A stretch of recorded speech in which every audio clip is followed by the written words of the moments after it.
itutuloy pa natin na pag-check o hindi. Hindi na. So, para din na tayo magsayang ng oras.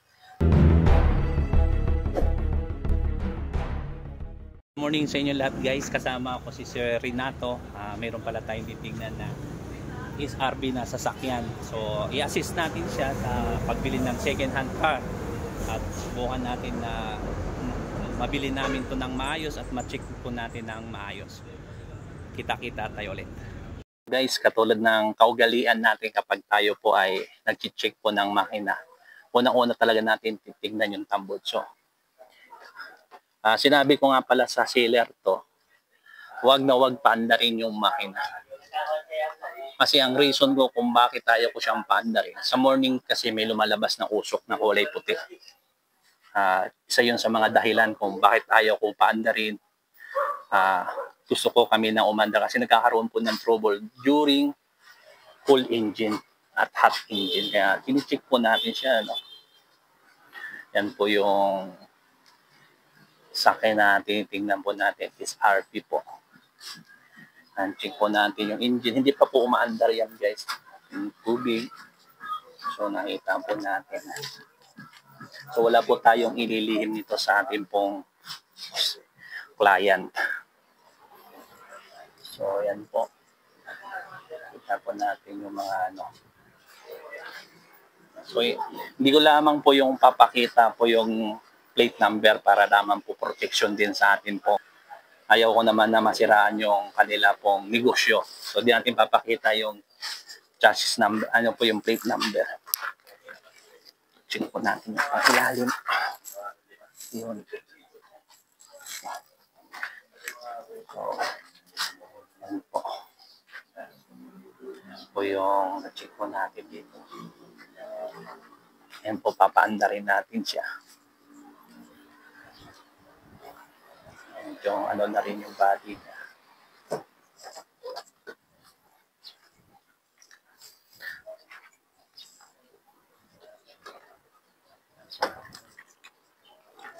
Yung gulong niya, expire na rin. Na rin yung gulong.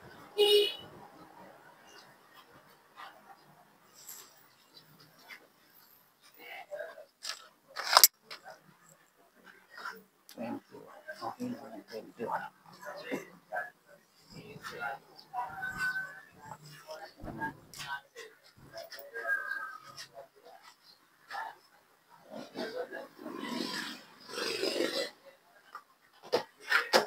Kayo nga magpa-start siya, titingnan ko lang yung ano niya.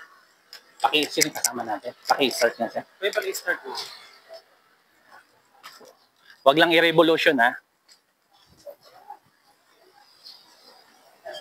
Oh, wag mo lang i-revolution.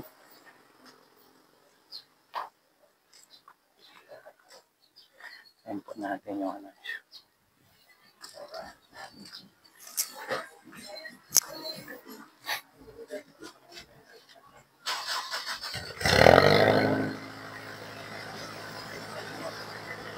So, ugali namin pagbawang start.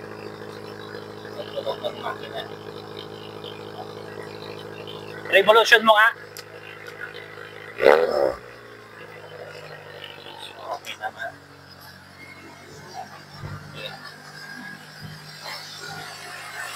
Sabagay. So, kailangan ng pin.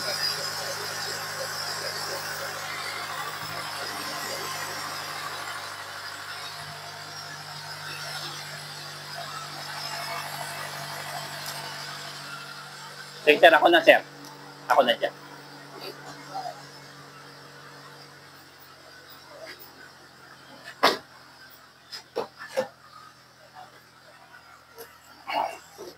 So,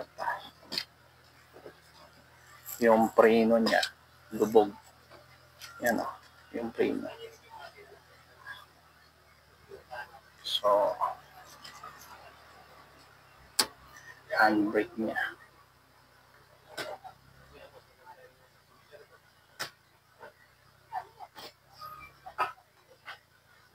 Meron siyang tunog sa likod. So, maririnig yung plok. Panag, yan o.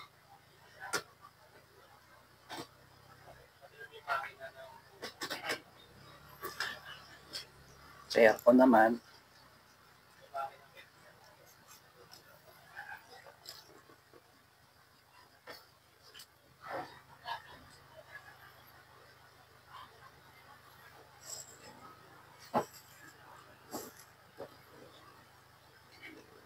sa dashboard, putok na yung ABS niya.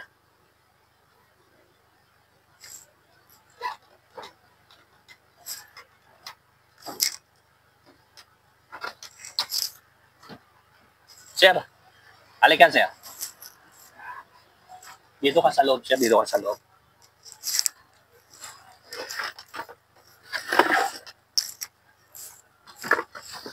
Yes.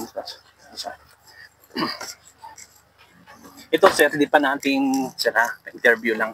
Ito sir, di pa natin ito naipatakbo. Pero pag kinakambyo siya sa drive, reverse neutral, meron siyang play. Diba? So, ang dashboard niya sir, putok na yung airbag doon, no? Oh. So, yan po yung magiging issue natin. Tapos yung RPM siya, mataas yung RPM 1,000. Ang RPM niya. Or, yan, mataas yung RPM 1,100. Dapat po naglalaro sa 900. Tapos yung sa ano na seatbelt, sira yung seatbelt. So ang masasabi ko lang dito sir, kayo po ang magdidesisyon kung itutuloy pa natin na pag-check o hindi. Hindi na. So para din na tayo magsayang ng oras. 'Di ba? Nakita ko pa lang. So so guys, pero namin na-check to, hindi ko pa naman na-check to ng malalim na pag-checking na in-advise na natin sa ating pong mismo nakita niya. Sabi ko sa kanya, kay Sir Renato, yan. Sabi ko sa kanya, kung itutuloy pa ba namin ito ni Chico, hindi na, para din na kami magsayang ng oras. Kasi ang expected niya, hindi ganito. Okay. Tama ba yun, sir? Okay. Iba po yun sa picture. Yes, iba po sa picture. Talagang, sabi natin maganda siya sa picture. Yan po yung isang bagay, no? Kapag kasama niyo po yung mekaniko, kapag mag-check sa inyong sasakyan, ay makikita ka agad. Tulad ng mga problema. Hindi lang natin lang po sabihin dito po, protection din po sa mga buy and sell na kasamaan po natin naghahanap ng buhay. Tama, sir? Tama. Pinakita ko lang yung picture, di ko na babanggitin ang buy and sell saan at yung plate number sa sarahan po natin.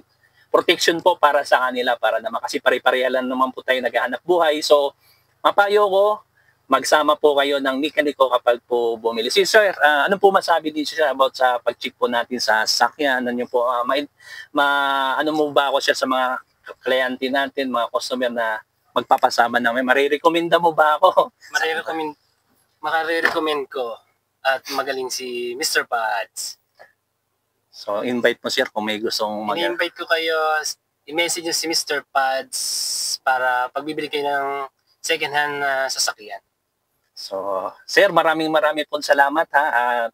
Muli guys, ini-invite ko kayo kung gusto niyo pong magpasama sa akin, si Mr. Pads Mechanic po. Salamat, kita-kita tayo ulit. Sa picture, ibang-iba siya kapag makita mo sa personal. Meron siyang issue na mga bangga at ang kanyang transmission ay mayroong kaldag. So, in-advise na natin sa customer, huwag niya nang bilhin dahil magkakaroon siya ng sakit ng ulo sa sasakyan nito. Salamat!